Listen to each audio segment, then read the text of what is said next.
ಇವತ್ತು ನಾನು ಮಾಡಿದ್ದು ಚಿಕನ್ ಲಾಲಿಪಾಪ್ ಮತ್ತು ಡ್ರಮ್ಸ್ ಆಫ್ ಹೆವೆನ್ ರೆಸ್ಟೋರೆಂಟ್ ಸ್ಟೈಲಲ್ಲಿ. ನಮಸ್ತೆ ಫ್ರೆಂಡ್ಸ್, ಗುಡ್ ಫುಡ್ ಲ್ಯಾಂಡ್ ಚಾನಲಿಗೆ ನಿಮಗೆಲ್ರಿಗೂ ಸ್ವಾಗತ. ಹಾಗಾದರೆ ಇದು ಹೇಗೆ ಮಾಡುವುದೆಂದು ನೋಡುವ. ಇಲ್ಲಿ ನೋಡಿ, ನಾನೀಗ ಅರ್ಧ kg ಚಿಕನ್ ಲಾಲಿಪಾಪ್ ಪೀಸ್ ಅಂತಲೇ ಕೇಳಿದರೆ ಕೊಡ್ತಾರೆ ಕೋಳಿ ಅಂಗಡಿಗಳಲ್ಲಿ, ಅದನ್ನು ತೆಗೆದುಕೊಂಡಿದ್ದೇನೆ. ಇದಕ್ಕೆ ಒಂದು ಸ್ವಲ್ಪ ರುಚಿಗೆ ತಕ್ಕಷ್ಟು ಉಪ್ಪು ಮತ್ತು ಅರ್ಧ ಚಮಚ ಕರಿಮೆಣಸಿನ ಪುಡಿ ಮತ್ತು 1 ಟೀ ಚಮಚದಷ್ಟು ಸೋಯಾ ಸಾಸ್ ಮತ್ತು 1 ಟೇಬಲ್ ಸ್ಪೂನ್ನಷ್ಟು ಜಿಂಜರ್ ಗಾರ್ಲಿಕ್ ಪೇಸ್ಟನ್ನು ಮತ್ತು 1 ಚಮಚದಷ್ಟು ವಿನಿಗರ್ ಹಾಕಿ ಇದಕ್ಕೆ ಸಣ್ಣದಾಗಿ ಕಟ್ ಮಾಡಿದ ಕಾಯಿಮೆಣಸನ್ನು, 1-2 ಕಾಯಿಮೆಣಸು ಸಣ್ಣಗೆ ಕಟ್ ಮಾಡಿ ಇದಕ್ಕೆ ಚೆನ್ನಾಗಿ ಮಸಾಜ್ ಮಾಡ್ತಾ ಮಿಕ್ಸ್ ಮಾಡಬೇಕು. ನಾವಿದನ್ನು ಒಂದು ಅರ್ಧ ಅಥವಾ 1 ಗಂಟೆ ಹಾಗೆ ಇಡುವ. ಇದು ನೋಡಿ, ಇದಕ್ಕೆ 1 ಮೊಟ್ಟೆ ಫ್ರೈ ಮಾಡಲಿಕ್ಕೆ ಆಗುವಾಗ ನಾವು ಹಾಕಬೇಕಿದನ್ನು. ನಾನು ಅರ್ಧ ಬೇರೆ ತೆಗೆದಿಟ್ಟಿದ್ದೇನೆ, ಯಾಕಂದರೆ ಅದು ಡ್ರಮ್ಸ್ ಆಫ್ ಹೆವೆನ್ ಮಾಡುವ ಅಂತ. ಇದು ಲಾಲಿಪಾಪ್ಗೋಸ್ಕರ. ಇದಕ್ಕೆ ನೋಡಿ 3 ಟೇಬಲ್ ಸ್ಪೂನ್ ಸಾಕು ಮೈದಾ ಮತ್ತು 3 ಟೇಬಲ್ ಸ್ಪೂನ್ ಕಾರ್ನ್ಫ್ಲೋರ್, ರುಚಿಗೆ ತಕ್ಕಷ್ಟು ಸ್ವಲ್ಪ ಉಪ್ಪು, ಯಾಕಂದರೆ ಮೊದಲೇ ನಾವು ಉಪ್ಪು ಹಾಕಿದ್ದೇವೆ ನೋಡಿ, ಹಾಗಾಗಿ ಇದನ್ನು ಚೆನ್ನಾಗಿ ಮಿಕ್ಸ್ ಮಾಡುವ. ಈ ಪ್ರೊಸೀಜರನ್ನು ಮಾತ್ರ ಫ್ರೈ ಮಾಡುವ ಟೈಮಲ್ಲಿ ನಾವು ಮಿಕ್ಸ್ ಮಾಡಬೇಕು. ಅದಕ್ಕಿಂತ ಮೊದಲು ಮಿಕ್ಸ್ ಮಾಡಿದರೆ ಎಣ್ಣೆ ತುಂಬ ಅದಕ್ಕೆ ಎಳೀತದೆ ಅದಕ್ಕೋಸ್ಕರ ನೋಡಿ. ಈಗ ಚೆನ್ನಾಗಿ ಮಿಕ್ಸ್ ಮಾಡಿ, ನೀರು ಬೇಕನ್ನಿಸಿದರೆ 1-2 ಚಮಚ ಹಾಕ್ಬೋದಷ್ಟೇ. ನಾನು ಸ್ವಲ್ಪ ನೀರು ಹಾಕಿದ್ದೇನೆ ಇದಕ್ಕೆ. ನೋಡಿ, ಚೆನ್ನಾಗಿ ಹಿಡಿದಿದೆ ಇದು ಪೀಸ್. ಇದನ್ನು ನೋಡಿ, ಈಗ ಲಾಲಿಪಾಪ್ ಶೇಪ್ ಕೊಡಬೇಕಾದ್ರೆ ನೋಡಿ, ಕೈಯಲ್ಲಿ ಈ ರೀತಿ ತಿರುಗಿಸಿ ಅದನ್ನು, ಆ ಪೀಸನ್ನು ನೋಡಿ ಈ ರೀತಿ ತಿರುಗಿಸಿ ಒಂದು ಸೈಡಲ್ಲಿ ಸ್ವಲ್ಪ ಉದ್ದಕ್ಕೆ ಬರುವ ಹಾಗೆ ಮಾಡಬೇಕು ನೋಡಿ. ಇನ್ನೊಂದು ಪೀಸ್ ತೋರಿಸ್ತೇನೆ ನೋಡಿ. ಈ ರೀತಿ ಕೊಟ್ಟಿರ್ತಾರೆ ಅಲ್ಲಿ ಮಾರ್ಕೆಟಲ್ಲಿ, ಅಂಗಡಿಗಳಲ್ಲಿ, ಚಿಕನ್ ಶಾಪಲ್ಲಿ. ಸ್ವಲ್ಪ ಈ ರೀತಿ ಎಳೆದು ಅದರ ತುದಿಯನ್ನು ಸ್ವಲ್ಪ ಮುದ್ದೆ ಮಾಡಿದರೆ ಲಾಲಿಪಾಪ್ ಶೇಪ್ ಬರ್ತದೆ. ಇದೇ ರೀತಿ ಮಾಡಬೇಕು ಲಾಲಿಪಾಪ್ ಶೇಪ್ ಅಂದರೆ. ನೋಡಿ ಎಷ್ಟು ಚೆನ್ನಾಗಿ ಬಂತು ನೋಡಿ ಶೇಪ್. ನೋಡಿ, ಇನ್ನೊಂದನ್ನು ತೋರಿಸ್ತಾ ಇದ್ದೇನೆ ನಿಮಗೆ ಸರಿ ಗೊತ್ತಾಗಲಿ ಅಂತ.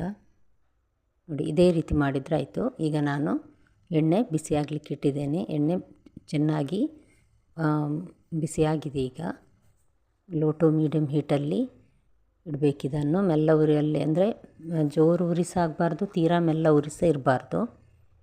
ನೋಡಿ, ಎಲ್ಲವನ್ನು ಈಗ ನಾನು ಹುರಿಲಿಕ್ಕೆ ಹಾಕ್ತಾಯಿದ್ದೇನೆ. ಒಂದು 4 ಪೀಸ್ ಮೊದಲು ಮಾಡ್ತೇನೆ. ಇದನ್ನು ನಿಧಾನದಲ್ಲಿ ಹುರಿಬೇಕು, ಅವಸರ ಏನು ಮಾಡಬಾರ್ದು, ಯಾಕಂದರೆ ಅದು ಒಳಗೆ ಚೆನ್ನಾಗಿ ಬೇಯಬೇಕು ನೋಡಿ, ಅದಕ್ಕೋಸ್ಕರ. ಮೊದಲನೇ ಬಾರಿ ನನ್ನ ವಿಡಿಯೋ ನೋಡುವ ವೀಕ್ಷಕರಾದರೆ ದಯವಿಟ್ಟು ಸಬ್ಸ್ಕ್ರೈಬ್ ಮಾಡಿ, ಹಾಗೂ ನಿಮ್ಮ ಫ್ಯಾಮಿಲಿ ಫ್ರೆಂಡ್ಸಿಗೆ ಶೇರ್ ಮಾಡೋದನ್ನು ಮರಿಬೇಡಿ. ಖಂಡಿತ ನಿಮಗೆ ಇದು ಇಷ್ಟ ಆಗ್ತದೆ. ದಯವಿಟ್ಟು ಲೈಕ್ ಮಾಡೋದನ್ನು ಮರಿಬೇಡಿ. ನೋಡಿ, ಈಗ ತಿರುಗಿಸಿ ಎಲ್ಲ ಕಡೆ ಚೆನ್ನಾಗಿ ಬೇಯುವಂತೆ ನಾನೀಗ ಇದನ್ನು ಫ್ರೈ ಮಾಡ್ತಾ ಇದ್ದೇನೆ.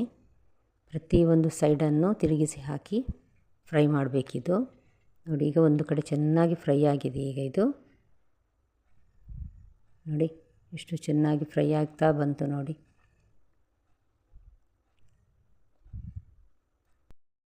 ರೆಸ್ಟೋರೆಂಟ್ಗಳಲ್ಲಿ ತಂದು ತಿನ್ನುವ ಬದಲು ಮನೆಯಲ್ಲೇ ಹೀಗೆ ಮಾಡಿ ಕೊಟ್ಟರೆ ರೆಸ್ಟೋರೆಂಟ್ ಸ್ಟೈಲಲ್ಲೇ ಮಕ್ಕಳಿಗೂ ಎಲ್ರಿಗೂ ತುಂಬ ಇಷ್ಟ ಆಗ್ತದೆ ಇದು ತಿನ್ನಲಿಕ್ಕೆ. ಮಕ್ಕಳಿಗಿದೆಲ್ಲ ಅಂದರೆ ತುಂಬ ಇಷ್ಟ ನೋಡಿ, ಈಗಿನ ಮಕ್ಕಳಿಗೆ. ನೋಡಿ, ತಿರುಗಿಸಿ ಎಲ್ಲ ಫ್ರೈ ಮಾಡಿ ಆಯಿತು. ಈಗ ಇದನ್ನೀಗ ನಾನು ಒಂದೊಂದೇ ಪ್ಲೇಟಿಗೆ ತೆಗೆದಿಡ್ತೇನೆ. ಇದನ್ನೊಮ್ಮೆ ರೆಡಿ ಮಾಡಿ ಇಟ್ಟರೆ ನಂತರ ನಮಗೆ ಬೇಕಾದಾಗ ಇದನ್ನು ಇನ್ನೊಂದು ಸಲ ಹುರಿದು ನಂತರ ತಿನ್ಬೋದು, ಅಥವಾ ಅದು ಡ್ರಮ್ಸ್ ಆಫ್ ಹೆವೆನ್ ಮಾಡೋದಾದರೆ ಮಾಡ್ಬೋದು. ನೋಡಿ, ಈಗ ಸರ್ವ್ ಮಾಡೋ ಮೊದಲು ನಾನು ಇನ್ನೊಂದು ಸಲ ಇದನ್ನು ಹುರಿತಾ ಇದ್ದೇನೆ. ಇದನ್ನು ಹೈ ಫ್ಲೇಮಲ್ಲಿಟ್ಟು ಒಂದು ಸ್ವಲ್ಪ ಅಂದರೆ ತೀರಾ ಸ್ವಲ್ಪ ಹೊತ್ತಿಟ್ಟರೆ ಸಾಕು. ಮೆಲ್ಲ ಉರಿಯಲ್ಲಿಟ್ಟರೆ ತುಂಬ ಎಣ್ಣೆ ಎಳೀತದೆ ಅದಕ್ಕೋಸ್ಕರ ಹೈ ಫ್ಲೇಮಲ್ಲಿಟ್ಟು ಒಂಚೂರು ಫ್ರೈ ಮಾಡಿ ತೆಗೆದು ಬಿಡಬೇಕು ತಕ್ಷಣ. ರೆಸ್ಟೋರೆಂಟಲ್ಲಿ ಹೀಗೆ ಮಾಡೋದು, ಹಾಗಾಗಿ ಅದು ಕ್ರಿಸ್ಪಾಗಿರ್ತದೆ ತುಂಬ. ನೋಡಿ, ಈಗ ಎಲ್ಲ ಪೀಸ್ ನಾನು ತೆಗೆದೆ. ಚಿಕನ್ ಲಾಲಿಪಾಪ್ ರೆಡಿಯಾಗಿದೆ ನೋಡಿ, ರೆಸ್ಟೋರೆಂಟ್ ಸ್ಟೈಲಲ್ಲಿ ಮಾಡುವ ಹಾಗೆ. ನೋಡಿ, ಅದೇ ರೀತಿ ಕಾಣ್ತದಲ್ಲ. ನೀವು ಸಹ ಟ್ರೈ ಮಾಡಿ ನೋಡಿ ಫ್ರೆಂಡ್ಸ್, ಚೆನ್ನಾಗಿ ಬರ್ತದೆ ಇದು. ಈಗ ನಾವು ಡ್ರಮ್ಸ್ ಆಫ್ ಹೆವೆನ್ ಹೇಗೆ ಮಾಡೋದನ್ನು ನೋಡುವ. ಇದಕ್ಕೊಂದು 2 ಟೇಬಲ್ ಸ್ಪೂನ್ನಷ್ಟು ಕಾರ್ನ್ಫ್ಲೋರ್, 1 ಅಥವಾ 2 ಟೇಬಲ್ ಸ್ಪೂನ್ ಕಾರ್ನ್ಫ್ಲೋರ್ ತೆಗೆದುಕೊಂಡಿದ್ದೇನೆ. ಅದಕ್ಕೊಂದು ಸ್ವಲ್ಪ ಒಂದು 3 ರಿಂದ 4 ಟೇಬಲ್ ಸ್ಪೂನ್ನಷ್ಟು ನೀರು ಹಾಕಿ ಚೆನ್ನಾಗಿ ಮಿಕ್ಸ್ ಮಾಡಿ, ಯಾವುದೇ ಗಂಟುಗಳಿಲ್ಲದಂತೆ ಚೆನ್ನಾಗಿ ಮಿಕ್ಸ್ ಮಾಡಬೇಕು ಇದನ್ನು ನಾವು ಈಗ. ನೋಡಿ, ಈಗ ಇದು ಚೆನ್ನಾಗಿ ಮಿಕ್ಸ್ ಆಗಿದೆ.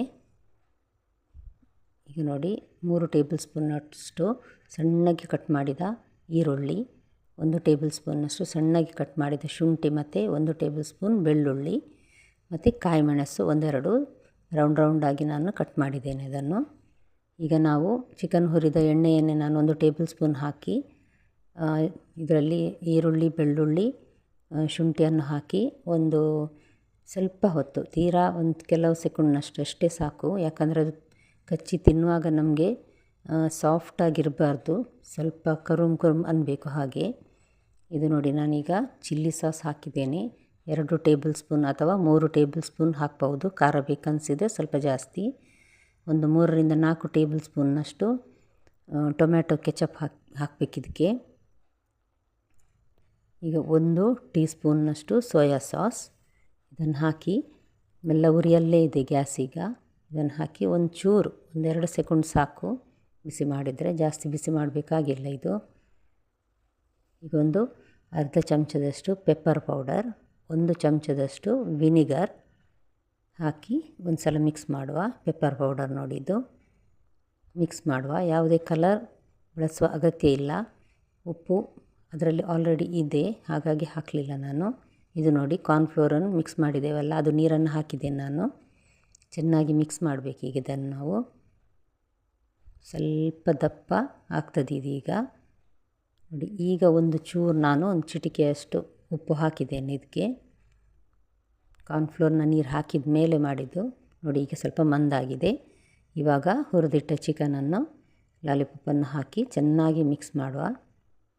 ಇನ್ನೊಂದು ಸ್ವಲ್ಪ ಕೊತ್ತಂಬರಿ ಸೊಪ್ಪು ಉದುರಿಸಿದರೆ ರೆಸ್ಟೋರೆಂಟ್ ಸ್ಟೈಲ್ನ drums of heaven chicken ready ಆಯಿತು ನೋಡಿ.